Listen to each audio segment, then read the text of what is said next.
विगत जन्मों के संस्कारों का जब अभ्युदय होता है, कौन लड़की कहाँ जन्म लेती है, कौन लड़का कहाँ जन्म लेता है, कैसे उसका भरण पोषण होता है, शिक्षण वगैरह होता है,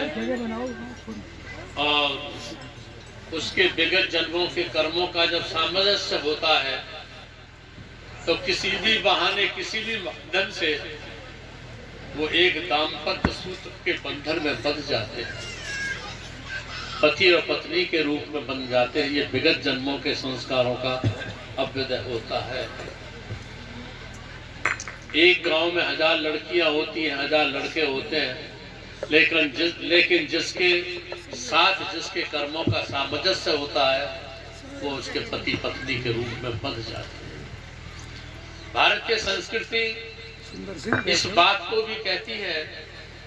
कि जब पति और पत्नी एक दाम्पत्य सूत्र में बंध जाते हैं तो उनके लिए 3 चीजें बहुत जरूरी हैं। एक तो एक दूसरे पर पूर्ण विश्वास और भरोसा करना। जिस दाम्पत्य जीवन में एक पति का या पत्नी पर या पत्नी का पति पर पूर्ण विश्वास और भरोसा नहीं होता है, वहां उनका तारतम्य सही नहीं बैठता है और वह जीवन दुखांत, अशांत और बेचैनी की ओर चला जाता है। जैसे एक दूसरे पर पूर्ण भरोसा और विश्वास, इसके साथ एक वृत्ति धर्म का पालन करना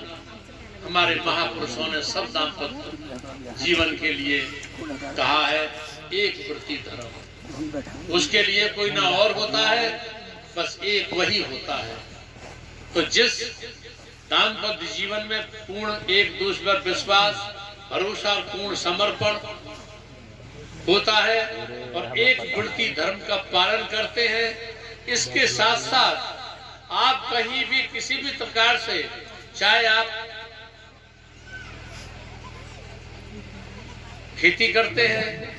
बिजनेस करते हैं, सर्विस करते हैं, शिक्षांत करते हैं, इन सब के बावजूद नेक जीवन जीते हुए यदि आप अपने जीवन में अध्यात्म, परमात्मा की आरती, पूजा, भजन, ध्यान करते रहते हैं तो जो तुम्हारे जीवन में अदृश्य बलाएं हैं वे प्रभावहीन होती रहती है और तुम सुरक्षित जीवन जिए चले जाते हो। इसलिए ए नव दंपति, आज से तू एक दूसरे पर पूर्ण विश्वास और भरोसा करके पूरी तरह एक दूसरे पर समर्पित होकर अपने जीवन में अध्यात्म को अवश्य रखना और उस परमात्मा का भजन ध्यान जितना भी होता है करते रहोगे। बुराइयां अपने जीवन में कोई ग्रहण नहीं करोगे तो तुमको तुम्हारे माता पिता, तुम्हारे परिवार, तुम्हारे समाज, तुम्हारे धर्म, तुम्हारे देश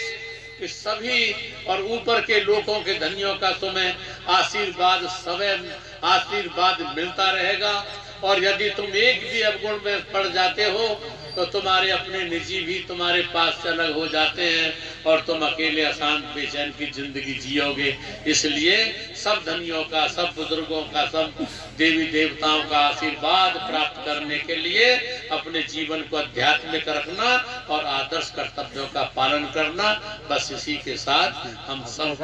आपको शुभ आशीर्वाद प्रेषित है। श्री